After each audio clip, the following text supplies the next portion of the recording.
Welcome to the Empowered INSEADian, a show that hosts talks designed to elevate and inspire you towards greater life fulfillment and elevated consciousness. These talks are raw and real. I'm Szabi, Baranyi, a mindset and human performance coach. And I'm Neha, Molugu, a holistic growth retreats curator.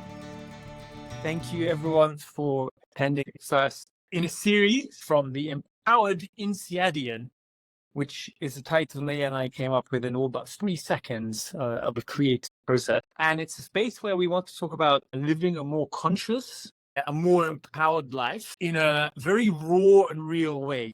And you can interpret that as authentic and true and real and human. In this one, Neha and I will talk about our personal journeys from burnout, very loaded, all the way through to more soul-aligned fulfillment in the next 45 minutes. After which we'll have Q&A. A few of you already submitted questions. Neha and I have reviewed them, and we will be answering those questions submitted during the sign-up process first. And then you will have opportunity to ask other ones later in the Q&A function. So not in the chat, but the Q&A function. So with that, we'd love to kick off this chat with a quick intro about ourselves. Yeah, would you like to intro yourself first? Yeah, absolutely. Like Szabi said, super excited to kick the series off. I am Neha Molugu from the MBA 15D cohort.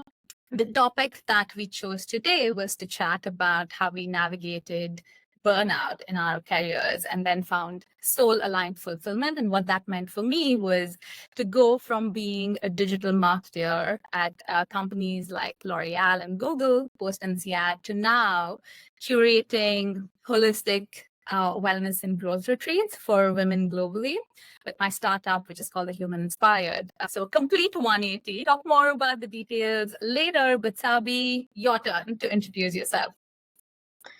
I'm also 15B, and nowadays I'm a performance mindset and exec coach, running like group workshops, education programs, one-on-one coaching. But prior to that, I was in a diverse set of investment and entrepreneurial roles, ranging from private equity in Brazil to capital markets in HSBC in Tokyo, working in solar energy in Nigeria. And it's interesting that 9 years on, thanks to a mutual MBA friend, perhaps it was meant to be for us to create a space for empowerment and raising self-awareness.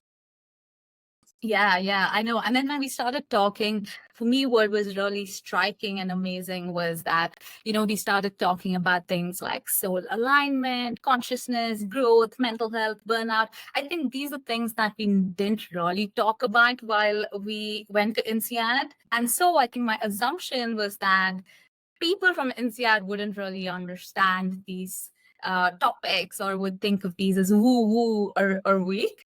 Then we quickly found that our journeys were so similar. It was actually kind of what inspired us to create this chat to see if other INSEADers are going through similar journeys or are also going through burnout like we did. So only is the terminology around this not very common, but there's a kind of reluctance to talk about them as through fear, ignorance, lack of habit. So it's great to be discussing this cutting edge topic, because in a cohort like this, peak performance is often a shared common value. And having changed myself from within and metamorphosized in the past few years, I now very much see these elements as part of peak performance. I've completely reinterpreted what it means to be at my peak in life, right? Just in general, at life and feeling fulfilled. How do you even figure out if you're burnt out? It's not always the most logical or easy thing to understand or even accept that we are burnt out. And I know for me, I definitely didn't accept that I was burnt out for a very, very long time because I didn't even know what was happening. But Szabi, how is your interpretation of burnout? The way I see it now, it's a continuous scale going from consistent lack of motivation and energy all the way through to burnout, then to depression, and then to suicide. This is not a detailed medical explanation, but the symptoms really do overlap significantly across the spectrum. And I see it in my coaching clients all the time at different stages. The earlier it's identified, of course, the earlier an individual is willing to do something about it, recognize it, the more likely it is that it can be addressed in a more gradual way without needing necessarily like a radical lifestyle change to address it. I had a friend who literally didn't want to get out of bed. So couldn't undo the curtains in the morning to see light. So it can go all the way to that extreme, but simple demotivation, on a consistent basis is the most common early stage sign from the body telling you that something's not right. Fulfillment is perceived as achieving a predetermined objective. Often the word fulfillment is interpreted only in terms of professional fulfillment. And here we're talking something deeper. It's a profound, personal, multifaceted concept that lies at the heart of human motivation and well-being. And it reflects, our desires, our values, our sense of purpose. It's kind of aligned with the deepest yearning of your being.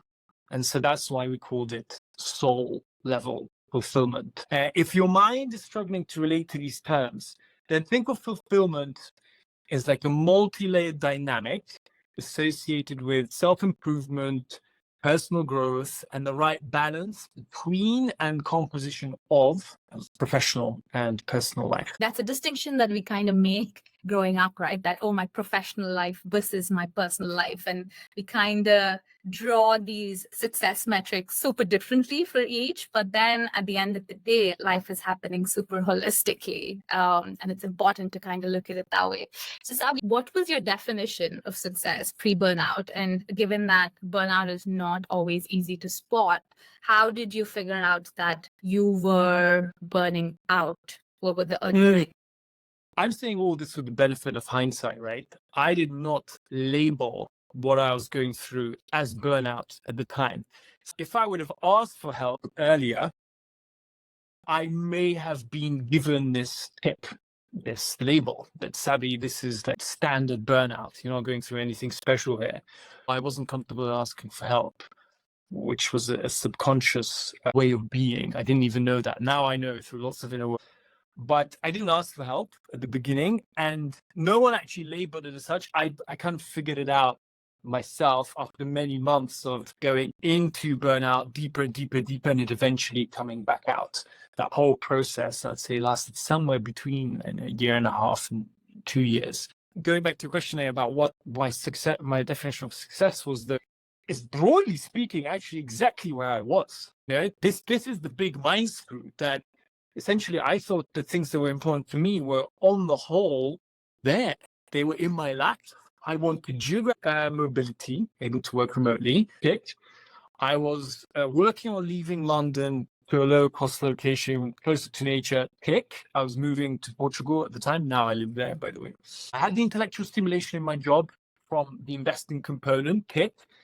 I had a sense of making a difference in the world, working to support renewable energy, mainly in Africa. I was earning a decent amount. I had a newish romantic relationship that was progressing well. Me and my loved ones were, broadly speaking, healthy. So I kind of thought I was there. That was my personal definition of what I understand by successful. For me, how I feel successful was that. Until it wasn't. Until things started to feel rough and fast. I can give you the signs. And I remember I had to take myself back, but I can now construct a coherent narrative for you, Neha, and the audience. But they weren't very coherent to me at the time. As Steve says, you can connect the dots easier looking back with.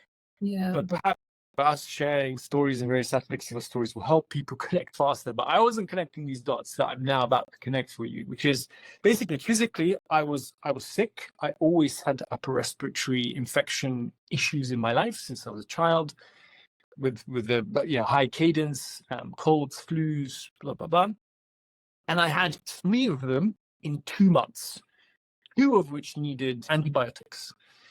Lasted 7 to 10 days, like very poor, like pretty much bedridden.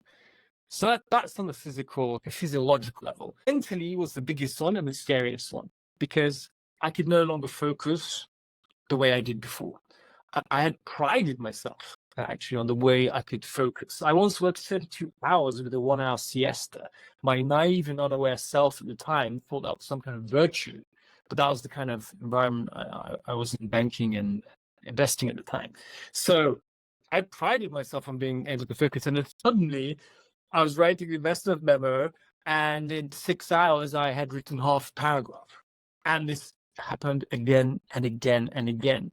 And then the guilt and the shame, and then the procrastinating, and then at 9 p.m. the guilt. So then I worked till 2 a.m. trying to make up for it with some what felt like superhuman levels of energy required for what I had done in kind of an hour before out of my little finger. And so I started to fear for my cognitive health. So much so, actually, given this was in 2021, 22, I thought this was some kind of long COVID brain fog symptom I was going through. So that's the story my rational mind, who was not advised, who was not aware of burnout or what it is, was constructing to make sense of what's going on. I felt demotivated, which made no sense, logical sense to my head, given I thought I was on my successful career path. Yeah. Emotionally, it was getting worse. It was this feeling of downward spiral of heaviness. I tried many things: exercise, more sun, spend time in nature, gratitude practice. So this helps smooth symptoms. But ultimately, there was, and this is now the spiritual and soul level symptom, there was an underlying feeling of unease, like a restlessness, that something's not right, something's missing. I can't describe it any other way. It's difficult. We don't have the vocab for this. It's not common. I would say these were the physiological symptoms. Did I answer all the questions there? You did. Yeah, you did answer all these questions. And it's, I don't know about the others, but I find it so relevant, these feelings of feeling demotivated, but also not understanding what's happening. And, the feelings of guilt and shame, like you said, they were very, very relevant for me too. I mean, I think my journey with burnout was a little bit similar, in terms of the large emotions. But do you wanna first talk about how did you navigate this phase? Because it's a phase of a very disempowering state, right? So did you look to some tools, some people? How did you navigate the initial phases of burnout? So when you're in rough seas, navigation is always going to be difficult, no matter how good your tools and your compass and the knowledge of your captain and strength of your rudder and motorboat and all the other stuff to make this analogy keep going. It's rough. Like rough seas are rough seas. There's no way around it. So let me talk through my resignation at the job I had at the time, which was it just reached a point where I couldn't ignore all these signs for my being that I talked about, my different body, spiritual, mental, physical, energetic, and emotional. And so I resigned with no plan. And I cannot emphasize enough how disconnecting and a loss that made me feel. It wasn't even about not having a job. That was the least of my concerns. It was that I thought I was fine in life. In fact, more than fine. I was living my successful path. And in the space of a few months, it all fell apart. So the identity, a lot of it subconsciously or more consciously associated with my professional life, was just laying there on the ground, like pieces. And I was not inspired or motivated to pick up those pieces. I didn't know how to pick them up. And the story in my head was that, okay, well, I could just get another job. I could wing it. I could blag it. But what job? I was already in the job that my story says, Szabi, this is successful. So what I'm going to do, go to another competitor, that doesn't make sense. But then do something radically different. I had no clue what. I knew I had to pause. I just couldn't fake it anymore. And pausing, especially for insiders who are all about doing and achieving and next and productivity and output, was extremely hard. Extremely. come to terms with like doing little or having no plan. And so this disconnected, demotivated and lost emotional state actually went deeper and deeper for me after resigning. That was a bit unusual because if I think of most of my clients, after they resigned, there's a sense of relief. I had a bit of a relief, but it was very short-lived. I felt more lost. I stopped all social life. I wasn't interested. I stopped family life. I wasn't interested. The only person who was around in my life was my romantic partner, Marina. And we started to have major relationship issues in parallel, which of course we did, because more attractive than doesn't have a job, doesn't have a direction, doesn't have a purpose, is not in control of his life. It's homeless, by the way, because I was nomad at the time. So I'm not surprised. And actually, I don't. We stayed together, so I don't think she's watching. But yeah, thank you. I did have a few one-on-one coaching clients, which is interesting. At the time, I didn't think much of it, but actually, that was also a sign that, hang on a sec, everything else is like unmotivating. But coaching clients was okay. How's that okay? How could I show up and serve well what I self-assessed as good as I ever did in terms of serving my clients? I didn't think anything of it. It's like the elephant in the room staring my face, like, Szabi, well, maybe this is a bit more aligned. And instead I was like, oh God, thank God that I still have some worth, some sense of self-worth, right? No. Look for in these moments of loss, instead of just pure loss all around. It's like, okay, at least I'm worth something. And what dawned on me is the realization that what I had lost, which is the worst thing one can lose in their life, which is your sense of identity. It's the most uprooting thing I've ever felt, that nothing comes close. That story I constructed for 17 years, it becomes ingrained in your identity, and suddenly it's, well, what do I do now? Do I let go of all of it? Some of it? Who knows? Yeah. I mean, like I said, I'm nodding my head continuously because I know I can resonate with every word you're saying. Yeah. So please, your version of success pre-burnout and then entering burnout. How did that all go for you? A lot of similarities. So for me, post-INSEAD and pre-burnout, as we say now, success was, I just wanted to be at a large FMCG company doing digital marketing or strategy for them. I wanted to be outside of India. I wanted to basically just, I think, make my parents proud. Now, when I look back, a lot of it also came from there, right? Like wanting to please other people and make a ton of money. I think that was what my definition of success was. And as you were saying, I also was at a point where I kind of had it all, and like whatever I thought success was, I'm like, oh yeah, cool. I'm living in Paris now, working at L'Oreal, traveling the world, doing all these cool things. But then 3 years in was when I started feeling, again, as you say, in hindsight, I started feeling demotivated, empty on the inside. I just thought, it's a part of the role, no biggie, didn't really address it. And then I guess my early symptoms started drinking a lot more, eating a lot more, because these are just such uncomfortable feelings, right? Like I didn't want to sit with them. So anything to suppress them, any tool that can help me suppress. But then that started affecting my physical health a lot more. And then it just got worse. I think at this point in time, I maybe sort of recognized that I needed help. So I started reading a lot of self-help books, listening to podcasts, but it was just so momentary, the effect. Like I'd feel good for a little bit and then back to feeling that sense of emptiness. And a big question that was boggling in my head was, how come everybody else around me has it figured out? Is it just me who's feeling this way? And why am I not able to figure out, right? Because again, as INSEADers, as intellectuals, we want to figure it out. We want to figure it out with the mind.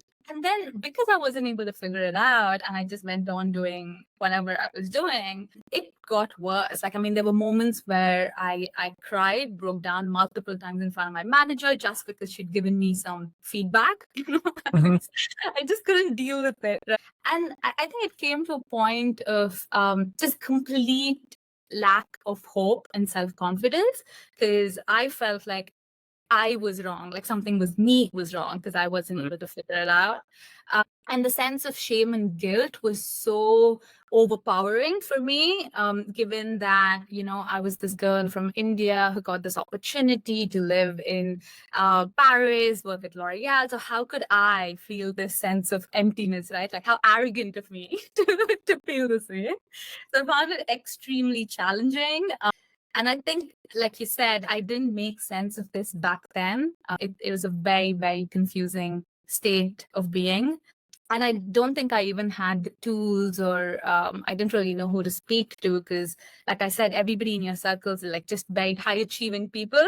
So you don't want to go to them and say, hey, I feel empty. Like, what does that even mean? Right? Like, Yes, we didn't have INSEAD class on this, did we? exactly. I mean, that's how my burnout experience was. How did you, we're obviously both in a very different state today from then. You look pretty well to me, quite fit. How did you navigate, that phase once you knew you needed to make a change? You recognized these early signs. Did you have a plan? I mean, especially since you said your identity was kind of breaking down, right? Yeah, exactly. So I had started my awakening personal development journey, or whatever you want to call it, a few years prior, but never with the intention or recognition that something's wrong with what I was doing. I'm going to do political impact investing, and I'm going to be a coach too, because my client, actually my leadership clients were increasingly starting to need it. So that was a little something that was coming on the side anyway. But then, as I said, the elephant in the room, saying even during burnout, I felt like I was doing a decent job in the very few clients I had, was clearly showing some direction. It was a sign. Basically, if we're open to these signs, which I believe the universe has many of, and we're tuned to, and we have the listening capacity and subtlety of listening faculty, then things slowly will start to make sense. But at the time, nothing was making sense. And I lived month to month. I had naive notions that within 3 months, I'm going to sort this out. So let me put stuff on hold for 3 months and then do intensive retreats for 3 months and go to the middle of the Mexican jungle and work with these shamans and wise men and figure it all out in 3 months. Well, that doesn't work. It's a very masculine, where is my objective? Let me put a linear path there with milestones approach. And that doesn't work in every situation, especially when it comes to human beings, right? We're not human doings, we are human beings.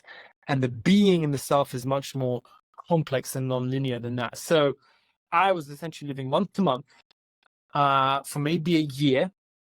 I had the occasional, when I needed a bit of money, I somehow managed to cobble together enough energy to have a little consultant gig here or there, or another coaching client here or there. But I was working less than, I'd say, 20% of my time. I just got curious because I couldn't explain with my mind what was going on. I felt like the answers were out there. Yeah.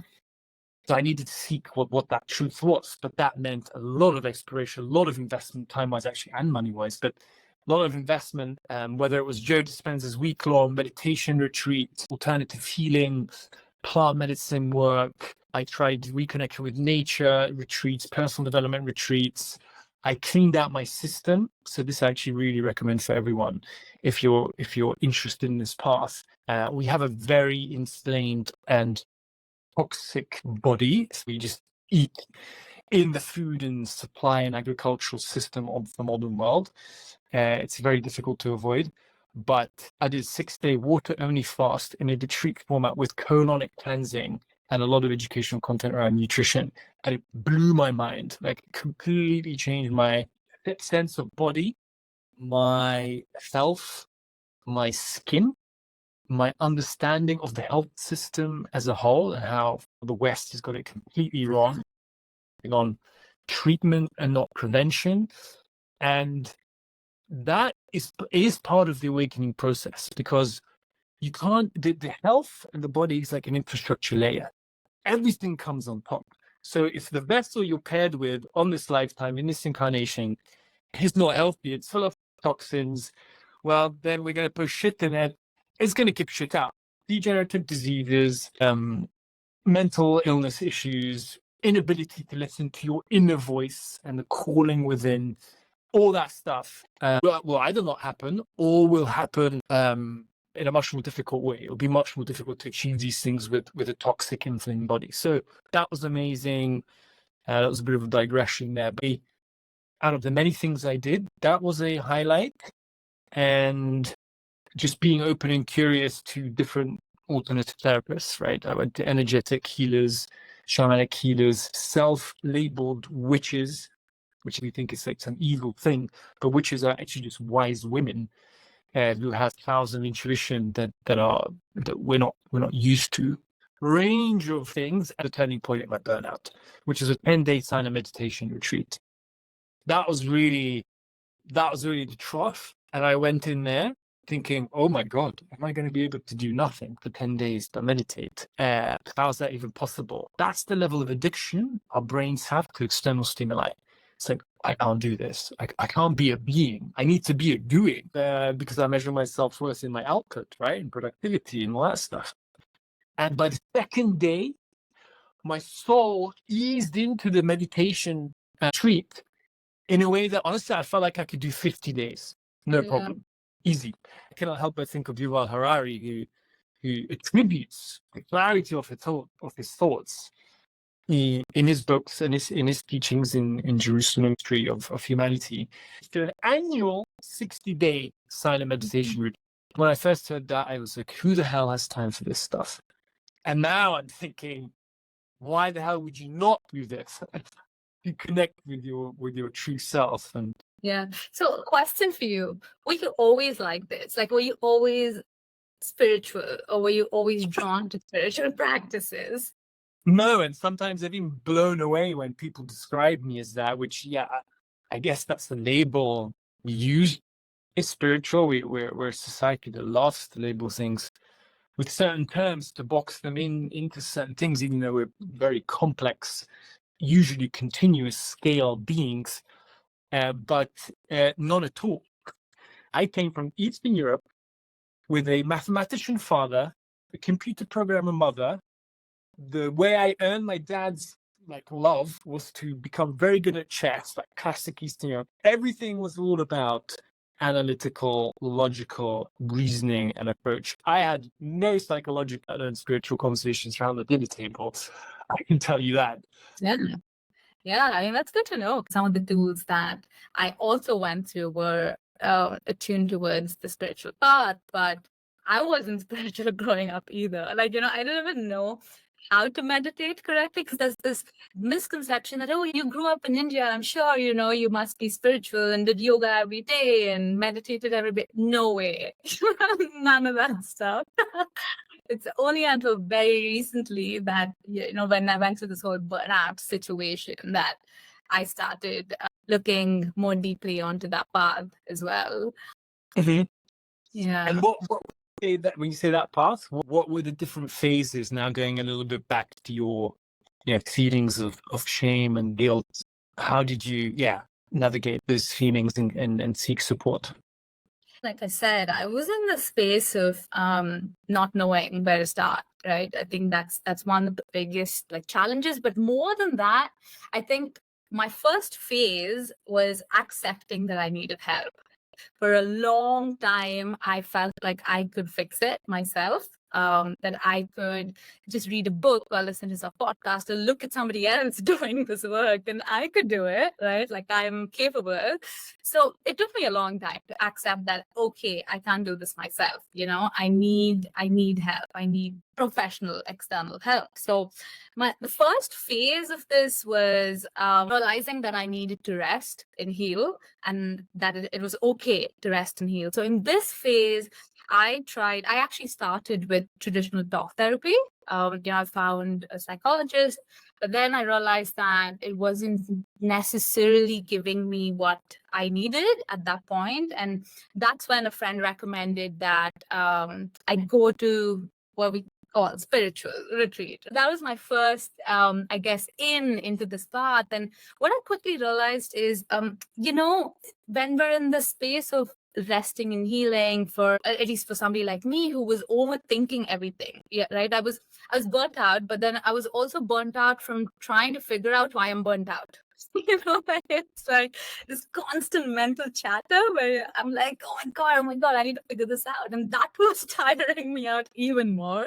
So these tools, like initially meditation, and then the retreats, chanting, movement, because like you said, so much of it is in the body, right? Like all of the stress, all of this burnout that we talk about, it's stored in the body, and we don't even realize. Like we think everything is here, but it's all so connected. So this phase of resting and healing for me was all about experimenting with alternative therapies, like you said, that helped me not think, but just release, empty, empty the mind. Like really, like they say, to reboot any system, we first need to shut it down, right? It was kind of like that for me.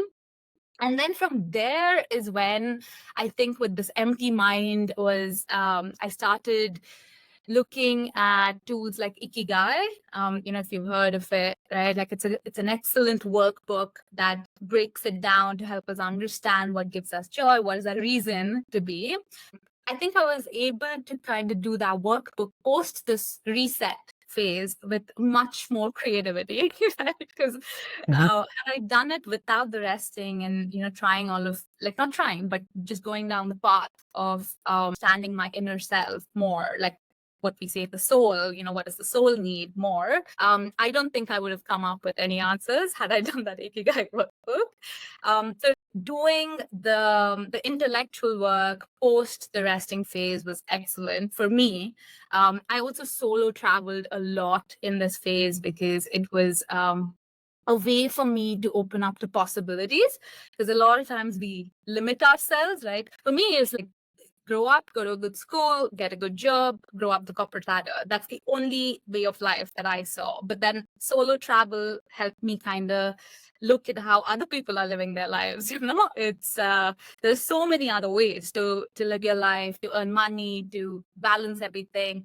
And then the last phase of this was accountability and action, because as I did these workbooks, I kind of came up with, okay, this is the reason I was burnt out, but now I've released whatever needed to be released, and here are the new ideas, as to what I could do. Because career was one thing.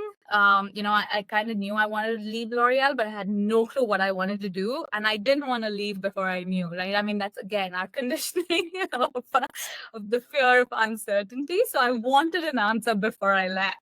And then I found a coach, right? Like once I came up with maybe 5 options, I found myself a coach. In fact, she was a spiritual business coach. So very relevant to what I wanted and how my mind operated. I signed up with her for 12 months and I said, hey, by the end of these 12 months, the only thing I want to do is come up with one pilot idea of, launching a retreat. That's like a broad idea. I don't know what this is going to be, but this is what I want you to hold me accountable to.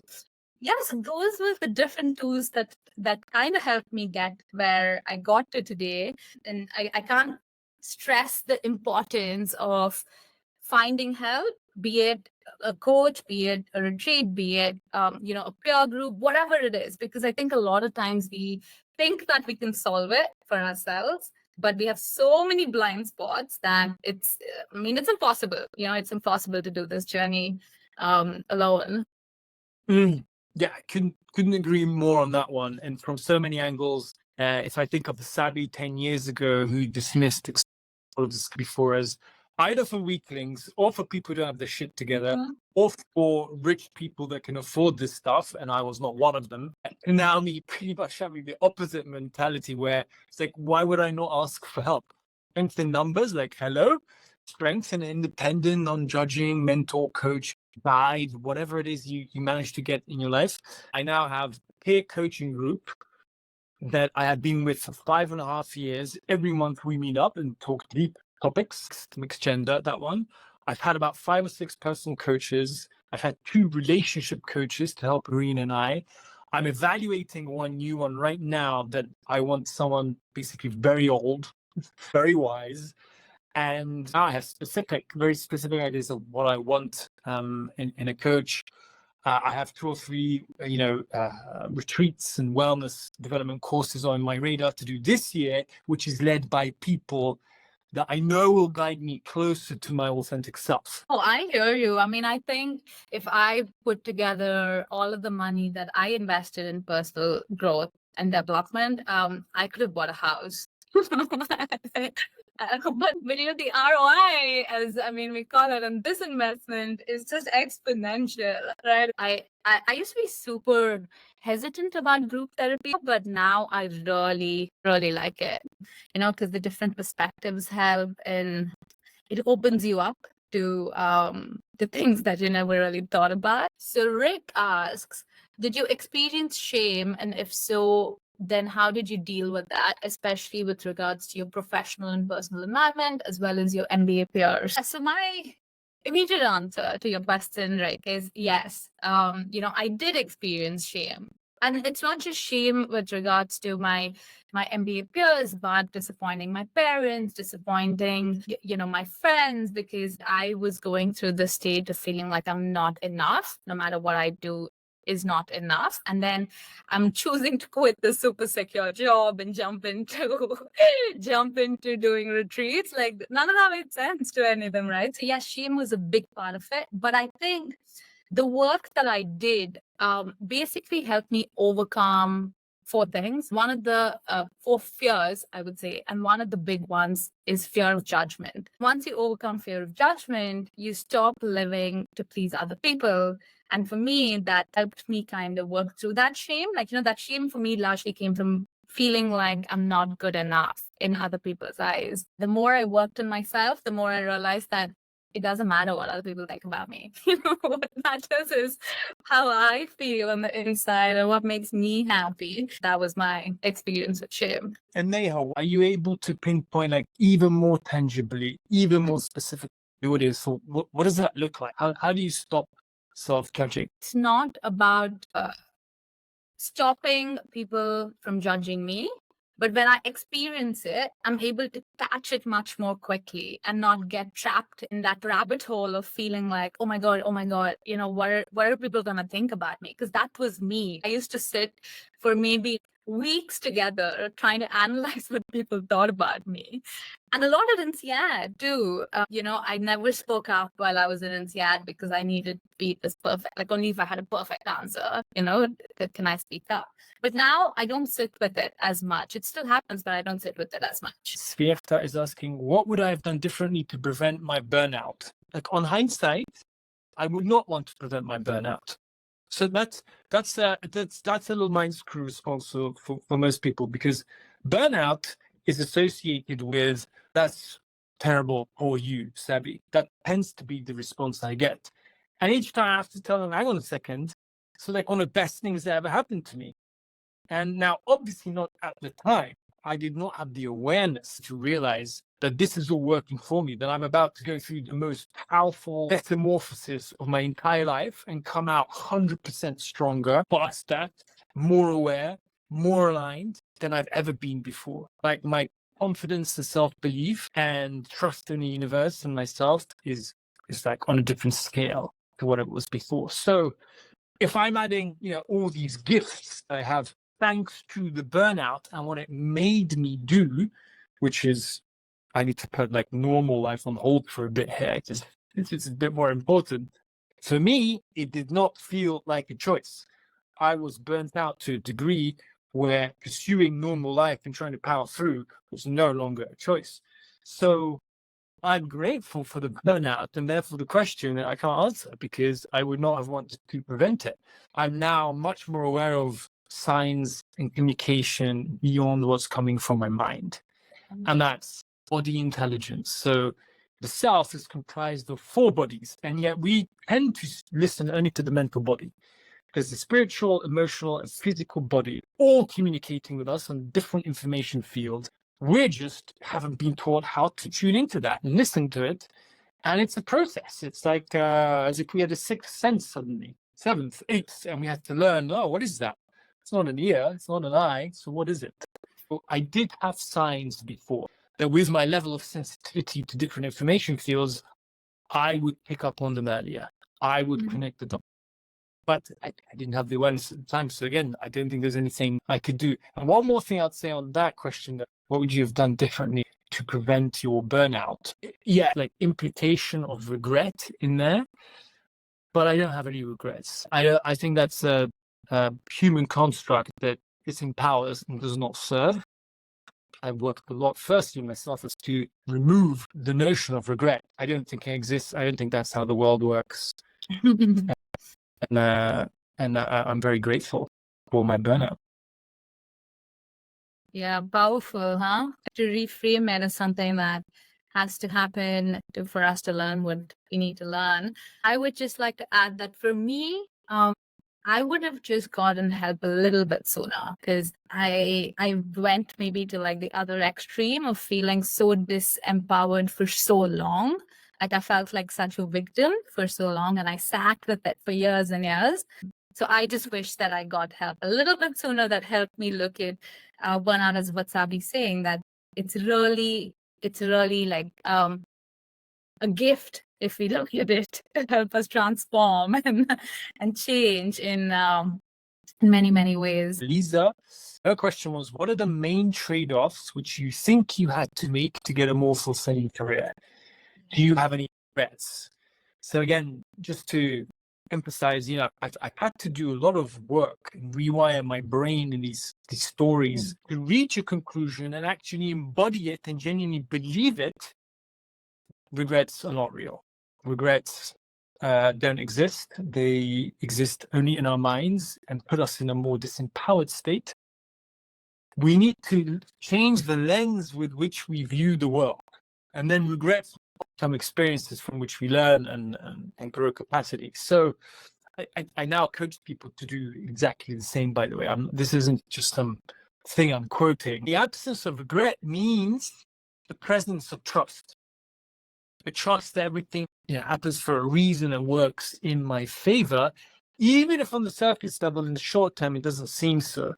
Give a very tangible example. When I was first made redundant, the global financial crisis, it sucked. I mean, it sucked in so many ways. It was a regrettable event immediately. My state was a disempowered one, worrying. Why is this happening to me? Poor me, like victimhood. Now, looking back on it, as Steve Jobs says, connecting the dots, it's the best thing that ever happened to me. It allowed me to be more entrepreneurial, move to Brazil, a 6-year chapter in my life. So the more we see these things and connect the dots looking backwards, the more we can build trust about potential dots in the future. So Lisa, no regrets is the answer by principle, and especially not this one. Figure the challenge, the equal the reward. It's the yin and yang principle in practice. I believe it and I see it. Yeah, I hear you 100%. I think regret is very much a mental construct. So we have a follow-up question from Anna. Would you give advice so that we don't necessarily go through a burnout state on our journey to fulfillment? The way I look at it is burnout is not like a one and done concept. There are phases and magnitudes of burnout, like Szabi said right in the beginning, and some of it is maybe even necessary, for us to go through, because we don't know how to look at that change, right? Like, I mean, we don't know how to look at the sign otherwise, because we're constantly running, doing, that we're missing all the signs that the change has to happen. And then boom, burnout hits you, and maybe it's needed. So if you are in a burnout state, I think just pausing and understanding what direction that's pointing you to is my advice, and not necessarily going through it. Now, do you want to add anything to that? I understand the question more clearly now. So even before getting to a burnout, maybe either through prevention, right, or because you're more in tune and you're starting to see the first signs, I would say the answer is self-awareness. Build awareness. Yeah. What does that means? There's, I think it's Mark Twain quote, and let's hope I don't butcher it because I haven't prepared it. But he says something like, there's 2 important moments in your life: the day when you're born and the day when you find out why. And to find out why, it's self-awareness. It's like, okay, what is my purpose in life? What am I feeling right now? What is my body telling me I want to be doing, wish to be doing, and yet I'm doing something else? Have I been conditioned to do this or to be like this? Or is it something innate in me? Very hard to discern these things. It requires self-awareness. And to build self-awareness is work. That's what, work really boils down to. Is you can't get there yourself. It's too hard. It's like, by definition, it means exploring shadows, psychological term, and blind spots, which we by definition all have as human beings. It involves going to self-awareness courses, structured programs. That's where I would start. And I started like this. So like 8 years ago, it was a personal development school, very cognitive, classroom-based exercises, working psychology. I didn't even know what coaching was at the time. That was building self-awareness. It was going through my past, exploring relationship with my mom, my dad, all these things, conditions, and potentially programs certain ways, and just to be aware of that, you need to go into an environment where that comes out. Otherwise, it's not automatic. 100% agreed. I think self-awareness, self-discovery, why we are the way we are, it's super important. Because we spoke a lot about like tapping into those early stages of burnout, but without self-awareness, we wouldn't even know, how to spot it, that this is not right. Question from Andrea Dorabaj, MBA 12J. I think she's a fellow Hungarian. What is your definition of success now? Great question. I already spoke a little bit about what my success definition was pre-INSEAD, which was so rooted in just my professional success. Like that was my definition of my life success as well. But now the way I define success really on a more personal front is I want to be proud of myself. I think it kind of summarizes how I want to look at the definition of success from more of an internal lens versus an external validation lens. And that means to me working towards overcoming my fears or my limiting beliefs, moving towards the person I want to be, and then living a life that's truly balanced, like that's thriving. It's not just professional versus personal anymore. It's kind of being balanced in all areas of my life. And that's how I define success now. What about you? I would first start by what it is not.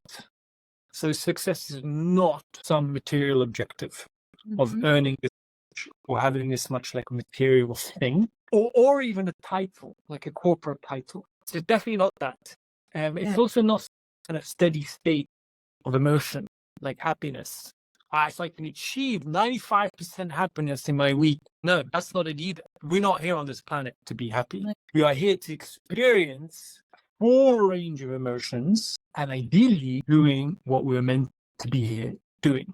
So that's my definition of success. It's living life with soul-aligned fulfillment. That means, being a purpose, it means living your truth. These are all words to say the same thing. It's being your authentic self. Maybe that resonates more with some people. That's success. Yeah.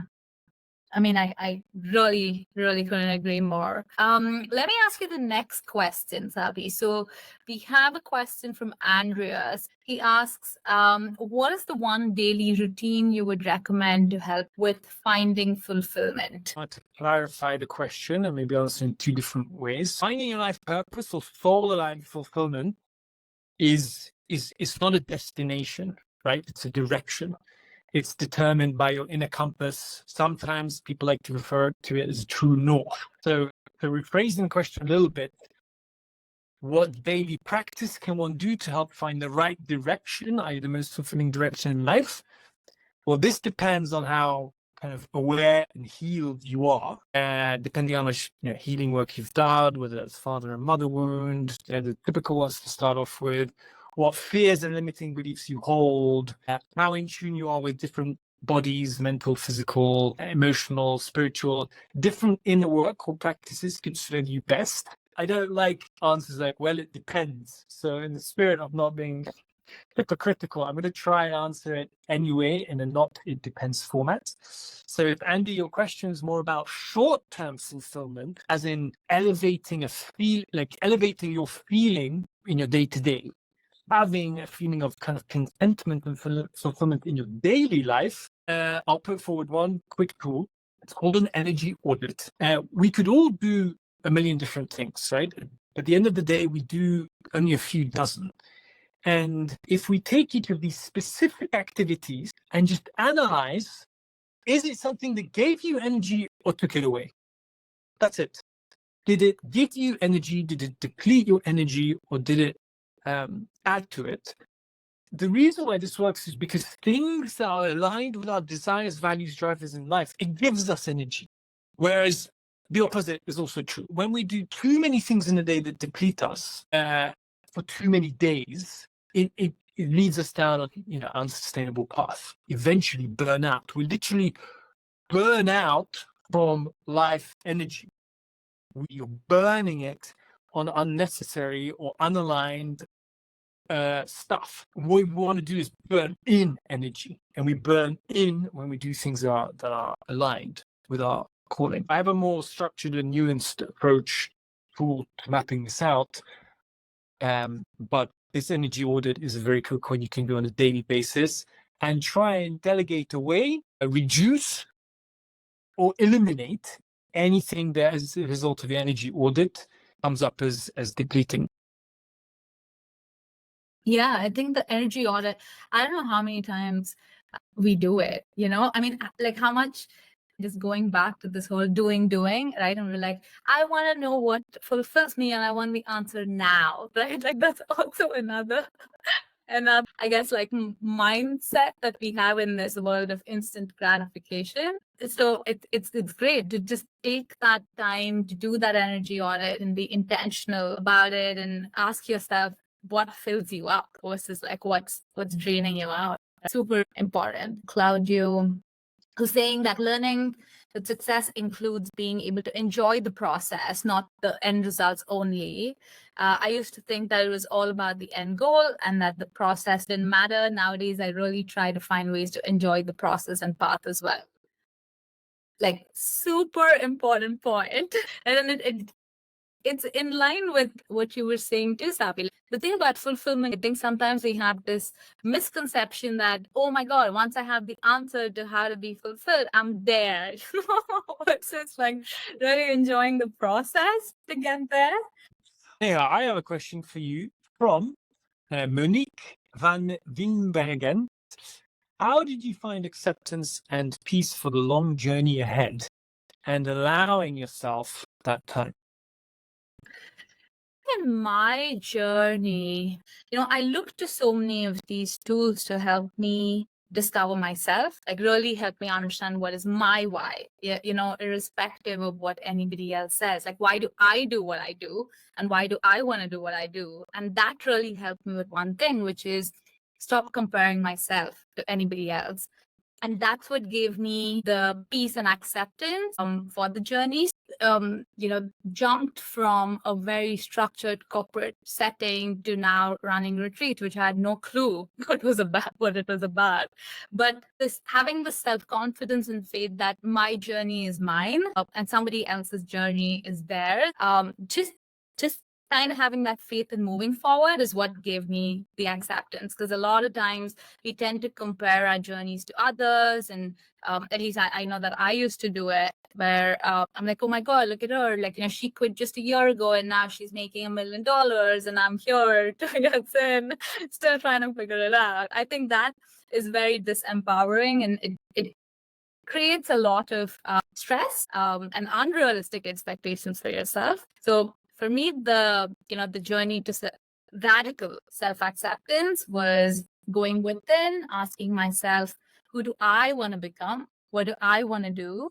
And then the last part is also surrounding myself with uplifting people. I cannot stress the importance of this, because a lot of times, yes, like even though we do the work, we are super self-confident and we know cognitively, but the mind is a tricky place and it's very easy to fall back into the rabbit hole of not feeling like we're doing enough. So that's when community really comes into place. Let me ask you another great one. How did you find the conviction to pursue a completely different path and leave the old one behind you? Conviction comes from deep within, right? So like, you have it to a certain degree so that you can do the next step. And then you build more conviction. And that's my first point, Rick, that it's not something you find, you build it. It's a culmination of various elements. You build up the conviction and the courage ultimately to make such a decision.